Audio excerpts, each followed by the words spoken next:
ዳርጋ ምብትታን ይዘለሰይ በታታን ይዘለሃፍታ ዳጋ ኢትዮጵያ አፍ ደገ ባህር እንድሕር ረኺባ ኤርትራ ትበሃል ሃገር ንኽትህሉ ኣይተፈቅድን ያዝ ውን ጸጥታ ቀርና አፍሪካን ቀይሕ ባህርም ዘተኮረዘታ አካይዶም አንጻር ጥዕና حمام እንዲ ከሐምም አይደለም ፓስፖርታት ሒዛ ትከፈላይ ቃለት ገንዘብ ክትብለው ይሁን ማይርኩን ትልምን ነራ ላይት ኢንተርቴይንመንት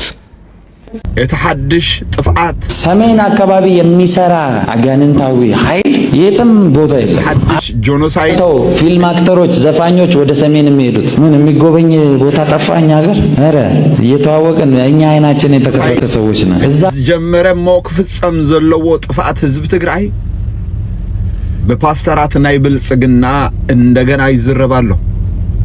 እስክንርአዩ ሰሜን አካባቢ የሚሰራ አጋንንታዊ ኃይል የትም ቦታ የለም። አገሪቱን ስለሚወዱ ሌላ የሚጎበኝ ቦታ የለም። ቀጥታ መተው ፊልም አክተሮች፣ ዘፋኞች ወደ ሰሜን የሚሄዱት ምን የሚጎበኝ ቦታ ጠፋኝ ሀገር አረ እየተዋወቀን እኛ አይናችን የተከፈተ ሰዎች ነን። እዛ ቦታ የሚሄዱት ይው ቃል ኪዳን ማደሻ ስፍራ ስለሆነ አንዱ እምባር ከም ዝራእኹሞ እዩ አብይ አህመድ አብ ሰሜን አብይ ናይ ሰይጣን ገበላሎ እዚ ምስ ዝጠፍኡ ኢትዮጵያ እንደገና ክትብልጽግ ናብቲ ንሕና ዝደለናዮ ፍጹም ሰላምን ረሃዋን ብልጽግናን ክትምለስ ዝብል ስብከት ክሰብኩ ጀሚሮም ኣለዉ። እዚ ኸዓ እቲ ቅድሚ ሕጂ ዝገብርዎ ዝነበረ ዝቐጸልዎ ዘሎን ብሕጂ ኸዓ ክፍጽምዎ ዝደልይዎ ዝነበረ ነገር እዩ። በዓል ዮናታን ኣክሊሉን ካልኦት ፓስተራት ኣብ ልዕሊ ህዝቢ ትግራይ ናይ አብይ አህመድ ድግፍት ኮይኖም ዕንወት ህዝብ ትግራይ ከመይ ገይሮም የሳልጡ ከም ዝነበሩ ንዝክሮ ዝሐቂ እዩ። ሕጂ ኸዓ ሰሜን ይበሃል ኣሎ። ሰሜን ክበሃል ከሎ ትግራይ ኤርትራ እዩ። ካልኦ ለሓንቲ ክብሉ ኣይክእልን እየ። ስለዚ ኣብዚ እዋን እዚ ዝኾነ ትግራዋይ ዝኾነ ኤርትራዊ ኣብ ጎኒ ብልጽግና ክኸውን እየ ዝብል እንተደኣ ኣሎ ጸላኢ ህዝቡ ጸላኢ ሕብረተሰቡን ክብርታቱን ባህሉን ሃይማኖቱን ከም ዝኾነ ጥራይ ዝፈልጥ ራእዩ ሰሜን ከዓኑ እናተባሃለ ፓስተራት ክሰብኩ ከለዉ ኸዓ እታ ንተጋሩ ሃገር ክትኮኑ ተደሊኹም ሓጽበሉ ጽርግፍ በሉ ኪዱ ጠፍኡ ትብል አዳነች አበቤ ኸዓ ንዝተወሰኑ ሰባት ገዛ ሰሪሓ እናሃበት ኢዳ ከም ዝሳለምዋ ትገብራላ። ከምዚ እዩ ዘሎ ትወረ ኣብ ስልጣን ስጋብ ዘለው ንሶም ከምዚ ዓይነት ስቃይ ህዝቢ ኤርትራን ጽጋይ ህዝቢ ትግራይን ክቋርጽ ከይተሐስብዎ ተፈጠረት ናይ ኩናት ኢትዮ ኤርትራ ምስተልዓለ ተጋሩ ካብ ኤርትራ ዝተፋነውሉ መንገዲ ልክዕ ኣይነበረን ተዳፊዖም እዮም ብዙሕ ንብረቶም እውን ተራሲዩ ብሰራዊት ኤርትራውን በደላት በፂሕዎም እዩ ዝብሉ ነጥብታት ይለዓሉ እዮም እሞ እስኻ ኣብቲ ኩነታት ንሱ ከም መምፅእኻ መጠን ከመይ ነይሩ ኩነታት እንታይ ምስለካ ኣብ ሕማቕ ግዜ እኮ ሕማቕ ክገጥመካ ትኽክል እዩ እሱ ኸኣ ተረዲካ ግድና በኤርትራ ወላ ኣብትና ይኩነን ኣብ ኩሉ ክገጥም እዩ ኣብ ሕማቕ ኣሎ ግን እሱ ይገደፍ የድብል ኣለኹ ኣነ ሕዚ እቲኦም ሕማቓት ኮይኖም እዚኦም ሕማቓት ኮይኖም ናብ ምንታይ ኢና ንመፅእ ዘለና ሕዚ ተረዲካኒ ናብቲ ሰላም ኢና ንመፅእ ኣብቲ ዝነበርክዎ ሰዓት ኣብ ሰፈር ናብታ ዝዓበኹላ ምንም ዓይነት ትግራዋይ ከነ ወላ ወለደይ ተጋሩ ኮይኖም ምንም ዓይነት ድገለፈና ነገር የለን ንባዕልና ካልኦት ተነኽኦም ክኾኑ ይኽእሉ ከከም ኩነታት እዩ ከከም መብል ገለገለ እውን እኮ ብባዕሎም ዝንኩ ኣለዉ ብሓፈሻዊ እንተኮይኑ ኣነ ብታ ዝዓበኹላ ተነኽየ ኣይፈልጥን ካብ ወለደይ እያ ትሒዝካ እቲ ዝዓበኹሉ ናይ ፍቕሪ ቦታ እዩ እና ሕማቕ ነገር ክፍጠር ይከኣል እንድዩ ኣሎ እዩ ሕልፍ ሕልፍ ኢሉ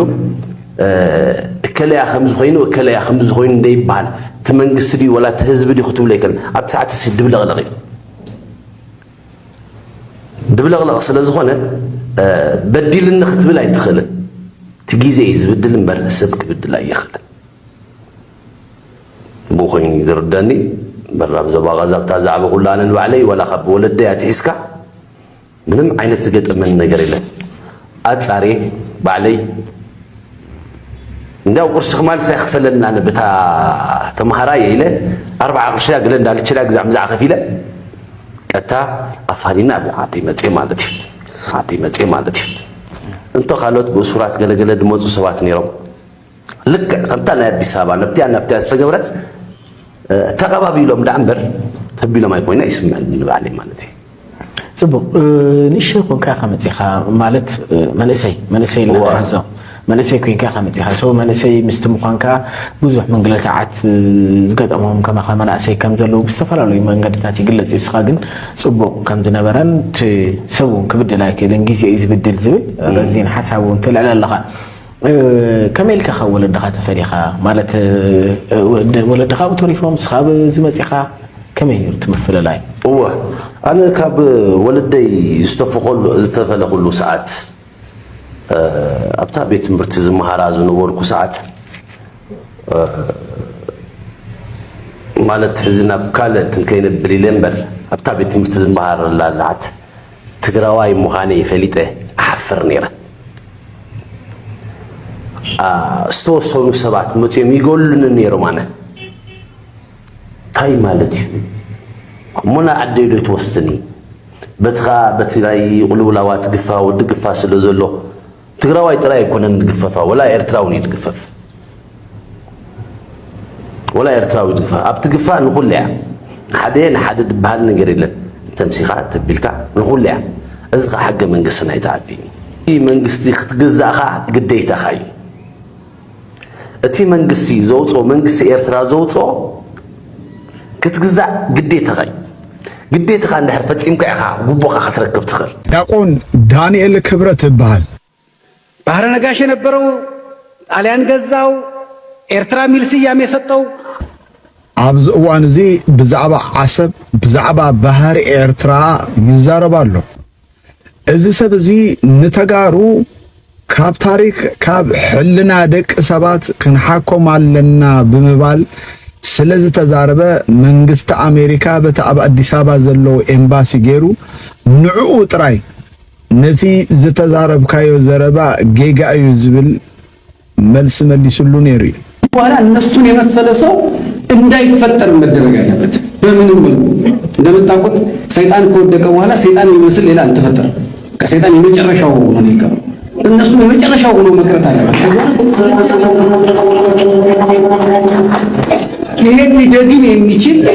እንዲህ አይነት አረም ሊያፈራ የሚችል ምንም አይነት መሬት መፈጠር የለበትም ነገር ሲቀየር ነገር ሲመጣ የእሱ የሚያስታውሱ ማስታወሻዎች በሙሉ እንዳይኖሩ መደረግ አለበት ያቆማቸው ሐውልቶች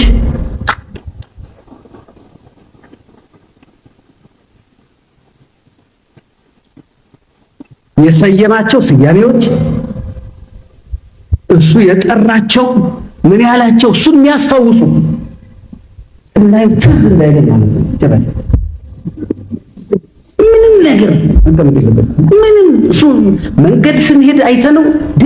ብለን ትዝ እንዳይለን ማድረግ አለብን ይሄን ካረግን ኢትዮጵያን እንገላግላታለን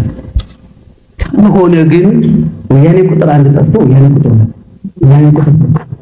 ቁጥር አይቶ ለመምጣት ብለን ኣብዚ እዋን ዘኸአ ኤርትራ ይብላሉ እስኪ ንስማዕ ባህረ ነጋሽ የነበረው ጣሊያን ገዛው ኤርትራ ሚል ስያሜ የሰጠው ይኸው አሁን በሰላም እንኳን አብሮ መኖር አልቻለም እንኳንስ ሌላ ለመሆን ለምን መጀመሪያውንም ሲፈበረክ አገር እንዲፈጠር አይደለም የተፈበረከው እሱ እኮ ነው ችግሩ ኤርትራ የምትባል ሀገር እንድትኖር ሲባል አይደለም እሱ የተፈጠረው ኢትዮጵያ የባህር በር እንዳታገኝ ነው የተፈጠረው ስለዚህ ኢትዮጵያ የባህር በር ስታገኝ ኤርትራ የሆነችበት ምክንያት ይፈርሳል መነሻ አመክንዮ መነሻው ኤርትራ እንድትሆን ያደረጋት ሌሎቹም የተቀበሉት ኢትዮጵያ የባህር በር እንዳታገኝ እምባር ከም ሰማዕናየ ዲያቆን ዳንኤል ክብረት ንተጋሩ ከመይ ዝኣመሰለ ጭካነ ጨኪኑ ከምቲ አውስትራሊያ ነቶም ታዝሜኒያ ዝበሃሉ ዓሌት ከም ዘጥፍኡዎም ከነጥፍኦም ኣለና ኢሉ ዝዛረብ ዝነበረ ሰብ እዩ ስለዚ ኣብዚ እዋን እዚ ከዓ ኤርትራ ትበሃል ሃገር ክትስራሕ ዝተደለየ ኢትዮጵያ ካብ ኣፍ ደገ ባሕሪ ክትርሕቕ ስለ ዝተገብረ እዩ ኢትዮጵያ አፍ ደገ ባሕሪ እንድሕር ረኺባ ኢትዮጵያ ኤርትራ ትበሃል ሃገር ንኽትህሉ ኣይተፈቅድን እያ ዝብል ዘረባ እዩ ዝዛረብ ዘሎ ቃልስና ከመይ ክኸውን ከም ዘለዎ ፍሉጥ ነገር እዩ ብዝኾነ አብይ አሕመድ ናብ ትግራይ ይኹን ናብ ኤርትራ እንተደኣ ኩናት ወሊዑ ምስ አብይ አሕመድ ኮይኖም ናብ ትግራይ ዝወፈሩ ናይ አብይ አሕመድ አምሓሮ ከም ዘለው ክንስሕቶ የብልና ንክብለኩም ደሊ ምክንያቱም ኣብዚ እዋን እዚ ጽምዶ ተፈጢሩ ካብ ዝበሃል ንድሓር እኳ እዞም ክልተ ተጋሩ ወይ ከዓ ሁለቱ ትግሬዎች መጡ እናበሉ ከዛረቡ ጀሚሮም አለው ጭራ ነብሪ ኣይተሓዝ እንተ ሒዝካ ከኣይትፈኑድ ዝበሃል ትግራይ ሃገር ክትከውን ኣለዋ ኤርትራ ቀጻልነታ ውሑስ ንኽኸውን እንተ ደኣ ተደልዩ በዘዝራቱ ክንሰግር ሚኒስተር ጉዳያት ወጻኢ አቶ ዑስማን ሳልሕ ሎሚ 17 ታሕሳስ ኣብ ሰዓታት ድሕሪ ቀትሪ ሚኒስተር ጉዳያት ወጻኢ ሽወደን ሚስ ማርያም ማልመር ተነርገድ ኣብ ቤት ጽሕፈቱ ተቐቢሉ ኣዘራሪቡ ሚኒስተር ዑስማንን ሚኒስተር ማርያን ኣብ ዝምድና ኤርትራን ሽወደንን ዞባዊ ጉዳያትን ምዕባለታትን ከምኡውን ጸጥታ ቀርኒ ኣፍሪካን ቀይሕ ባሕርን ዘተኮረ ዘተ ኣካይዶም እዚ ከም ድል እንከሎ ሚኒስተር ዕዮን ማሕበራዊ ድሕነትን ወይዘሮ ልኡል ገብረኣብ ምስ ሚኒስተር ማርያም ማልመር ኣብ ዝገበረቶ ርክብ ማሕበራዊ ፍትሒ ንምንጋስ መንግስቲ ኤርትራ ብዛዕባ ዝሰላሰለ ዘሎ መደባትን ውፅኢቱን መብርሂ ሂባ ሚኒስተር ጉዳያት ወጻኢ ሽወደን ሚስ ማርያም ማልመር ኣብ ኤርትራ ናይ ክልተ መዓልታት ናይ ስራሕ ምብጻሕ ንምፍጻም ሎሚ ኣብ ሰዓታት ቀትሪያ ኣስመራ ኣትያ ኣብ ሚኒስተር ጉዳያት ወጻኢ ዋና ዳይሬክተር ጠረጴዛታት ኣምባሳደር ስቴፋኖስ ሃብተ ማርያም ድማ ኣብ ኣህጉራዊ ማዕርፎ ነፈርቲ ኣስመራ ተረኺቡ ተቐቢልዋ ላዕለዋይ ኣዛዚ ሓይሊ ባሕሪ ንግስነት ስዑድ ዓረብ ምክትል ኣድሚራል ቢን ዓብዱላሂ ኣልጉዕፍ ዓሊ ዝመርሐሉ ብመሰረት ዑደት ፕሬዚደንት ኢሳያስ ኣፈወርቂ ምስ ሓለፍቲ ሰብ መዚ ወደባትን ሎጂስቲክስን ስዑድ ዓረብ ኣብ ቀዳማይ ረብዒ ዓመት 2026 ዓ.ም ናብ ወደባት ምጽዋዕን ዓሰብን ሓባራዊ ሽርክነት ናብ ኤርትራ ክበጽሑ መደብ ከም ዝተተሓዘ ተገሊጹ በኻሊእ ወገን ድማ ሚኒስተር ዑስማን ሳሊሕ ምስ ሚኒስተር ጉዳያት ወጻኢ ስዊድን ተራኺቡ ሎሚ 17 ታሕሳስ 2025 ሚኒስተር ጉዳያት ወጻኢ ዑስማን ሳሊሕ ምስ ወይዘሮ ማርያም ማልመር ስቴነር ሎሚ ድሕሪ ቀትሪ ኣብ ቤት ጽሕፈቱ ተራኺባ እዋናዊ ክልቲኣዊ ዝምድናታት ርክባት ኣካይዱ ክልቲኦም ሚኒስተራት ጉዳያት ወጻኢ ኣብ ክልቲኣዊ ዝምድና ኤርትራን ስዊድንን ዞባዊ ምዕባለታትን ከምኡውን ሰላምን ጸጥታን ኣፍሪካን ዞባ ቀይሕ ባሕርን ዘትዮም ብሚኒስተር ጉዳያት ወጻኢ ስዊድን ሚኒስተር ማርያም ማልመር ዝተነርጋድ ዝተመርሐ ልኡኽ መንግስቲ ስዊድን ኣብ ኤርትራ ናይ ክልተ መዓልትታት ዑደት ንምክያድ ኣብ ሰዓታት ፍርቂ መዓልቲ ኣስመራ ኣትዩ ኩቺና ዝበሃል ናይ ኢትዮጵያን ሬስቶራንት ኣብኡ በሊዓ 70 ደርሃም ክትከፍል ስለዘይከኣለት ፓስፖርት ኣትሒዛ ይጋርድና ኣብ ኩቺና ዝበሃል ኣብ ኢትዮጵያ ሬስቶራንት ኣብ ዱባይ በሊዓ 7 درهم ይባል ናይ ስዑድ ዓረብ 7 درهم አደኖ ክንደይ ብዶላር ዝሆን ዘሎ 1 ዶላር ሲ ኦልሞስት 4.35 درهم ዝሆን ዘሎ 1 ዶላር ማለት እዩ ፓስፖርታት ሒዛ ትከፈል ኣይከኣለት ገንዘብ ክትብል ሪኦም ማይርኩም ትልምን ነራ እጂ ሓፂር ኣይኮነ ነዊሕ ሃገራ አንተ ወይ ሰሚዕኩም ማነርኩም ወዛ ሞኒካ ክትዛረብ ሓቃ ኣብ ናይ ድራግን ገለመልን ኣተነራ እጂ ፍራንክ ኣምስሎም ንክትዛረብ እንጊሮማ ሕጂ ሓደ ብሓሽሽ ካብቶም ተኣሲሮም ዝነበረት ኣብ ኤርትራ ካብቶም ተኣሲሮም ዝነበሩ ስንጦባውያን ወላ በዓል ቤታ እውን ማለት እዩ እዚ ክትፈልጥዎ ኦኬ ኣብ ድባርዋ ዓብ ሆቴል ኣሎ እዞም ኩሎም ሓለፍቲ ናይ ሻዕብያ ማለት እዩ ኣብዮም ዝውዕሉ ዝሓድሩ ማለት እዩ ዋኑ ሓንቲ ካብ ጣልያን ዳ ካብ ገለ ኣብ ደገ ዝኸደት ሓፂሩ ምስ ዋኑ ጂ بمولو تحاشش أب عالمنا الله زبال أو يشير مالتي ببع عينتي زم سؤالك حدا خبدا جز خدا سب أبو خيدو مالتي مانغو دي خا تدلي زيدي خا مداتا بهذا زبال الستري ولا زي السحاب كلهم زقرب لما أبو توم حلفتي أبو له نعيش تقول عدك نسيها صوت لن أبو له أوكي سلازي مسأيقي تجزا مالتي أبدو بارواز لكم دلو ካብ ደገ ዝኸደ ኣብ ኣት ትብጽሓላ ኢሎምኒ ከይደ ይዝብል ካብ ደገ ዝኸደ ሰብ ማለት እዩ በአካል ዝረአያ ሰብ እዚ ኣማ በቀረባ እሙን ዝኾነ ሰብ በቀረባ ድፈጥ ሰባት ስለዚ ኩሉ በቃ ኣብኡ ዘየለ የለን ዝብለካ ብጣዕሚ ዝገርም ወሲኹ ኣብታ በቃ ኣውስ ዘየለ የለን ክትዛረበሉ ዝሕት ኣብዮት ይክሉን ዝደሊ መጀመርታ ጥዕና እዩ ቢካዝ ሙሉእ ጥዕና እንድሕራለካ ኢኻ ኩሉ ነገር ክትገብር ትኽእል ኢለ ስለዝሓስብ ስለዝኾነውን ንሱ ጥዕና መጀመርታ ኩሉ ዘለዎ ነገር እዩ ድሕሪኡ ከዓ እቲ ሰላም ናይ ኣእምሮ ክህልወካ ሰላም ናይ መንፈስ ክህልወካ ሰላም ውሽጣዊ ሰላም ክህልወካ ካብኡ ዝዓቢ ነገር ስለዘየለ ኣነ ደጋፊት ሰላም እየ ድሕሪ ጥዕና ክህልወኒ ዘይደልዮ ነገር ከዓ ክህልወኒ የብለይን ዝብሎ ወይ ክህልወኒ ዘይደልዮ ነገር ከዓ ኣንጻር ጥዕና ሕማም እንዲ ክሓምም ኣይደልኒ በቃ ራሴት ሕማቅ ነገር ክህልወና ኣይደልኒ ሓንሳ ከይሓሰብካዮ ዋላ ከይደለካዮ ተቋጥሮ ሕማቅ ነገራት ኣሎ እንዶ ወይ ኩነታት ከምኡ ሰርሑኻ ወይ ሰባት ከምኡ ሰርሑኻ ገሶ ክህልወኒ ዘይደልዮ ነገር ኣነ ብሓፈሽኡ እቲ ኔጌቲቭ ኤነርጂ ዝበሃል ኔጌቲቭ ኤነርጂ ክህልወና ኣይደልኒ ሕማቅ ኣተሓሳስባ ድኹም ኣተሓሳስባ ወቃሲት ተባኣሲት ነቃፊት በቃ ብሓፈሽኡ ባድ ኤነርጂ በቃ ንዓኻ ፅቡቅ ኣይኮነን ነቲ ምሳኻ ዘሎ ሰብ ወይ ኣብ ከባቢኻ ዘሎ ሰብ እውን ፅቡቅ ነገር ስለዘይኮነ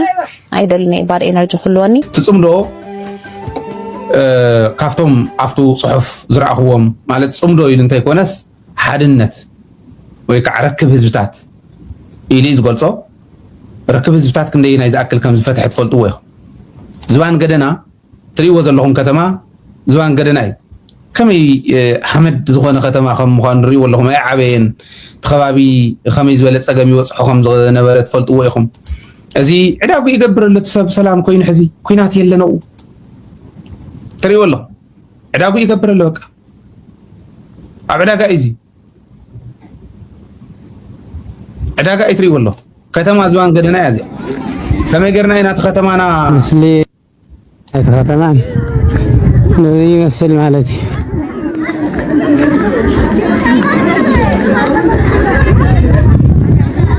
ያው ሕጂ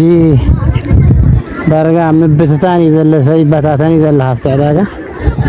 ትመስሉ ግን ነዚ ይመስል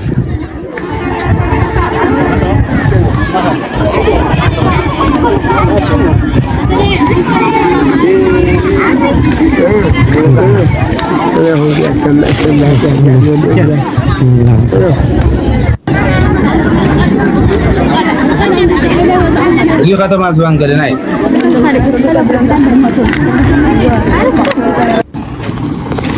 ሕዚ ኣብዚ ከባቢ እዚ ሰላም ንክህሉ ዝገበረ ትፅምዶ እዩ ናይ ትፅምዶ ውፅኢት እዩ ምንም ካሊእ ላዕልን ታሕትን የድልዮ ግልፂ እያ ፅምዶ ሳላ ዝገበርና ቁስልና ከም ቁስልና ኪልና ሰላም ብሰላም ክፍታሕ ኣለዎ እቲ ጉዳይ ሳላ ዝበልና ተዝባኣት ኢሉ ተኽሲ የለን ብኡ ዕዳጋ እዩ ትዝረኣኹሞ ድፋዕ ኣይኮነን እዚ ውፅኢት ፅምዶ እዩ ኣብዚ የጠናኺርና ክንከይድ መሪሕነትና እንዳተመሓየሸ ክኸይድ ካድረ ኢኻ ክትሰርሑ ዝግባእ ሰባት ኢና ተሰበርቲ ኢና እስካዕታ ዘለናያ ግዜ ቁም ነገር ምስራሕና እዩ ግርም ዝኸውን ንህዝብና ምስራሕና ውረዱ እስክንቆልና እቲ ከተማ እውን ትሪእዎ ነርኩም ሕዚ ዝባን ገደና ዝቕመጥ ሎምቶም ዝሓሹ ከተማ ዝነብሩ እዮም በልዎ ኣብ ኣወራይ ዕዳጋ መናእሰይ ተወዲቦም ዕዳጋ ማእኸል እንተዝሰርሑ ናይታ ከተማ ምምሕዳር ማሕበራት ተወዲብኩም ዕዳጋ ማእኸል ክትሰርሑ ጨረታ ሊዝ እንተዝህብ ኣብ ኣወራ ዕዳጋ ካብ ክኾኑ ኤርትራውያን እውን ሸሊኾም በቲ ዝመፁ ምሽላኽ እኳ የድልዮም ሕዚ ተሪሎም ዝመፁ ንዕዳጋ ናብ ትግራይ ክገዝኡ ዝመፁ እስካዕ ሽረ እስካዕ ካሊእ መፂኦም ብላዕላይ እውን እስካዕ ኣክሱም ዓድዋ መፂኦም እስካዕ ማይጨው ከይዶም ክነግድሉ ዝኽእሉሉ ዕዳጋ ማእኸላት ንሕና እውን ናይ ገባር ናብ ሕብረተሰብና እነቕርበሉ ዓለም እውን እትዕድገሉ ዕዳጋ ማእኸል ዝስራሓለን ከተማታት እንተጌርና እየን ንሱም ሕሳብ ዲ ክሕሸናስ እከለ ደይወፅእ እከለ ግደፎ እከለ ተጠንቀቕ እናበልካ ክተጥንቅቆ እሞ ካብ ዘይንበብካዮ ፅሑፍ ነውር ደ ላይት ኢንተርቴይንመንት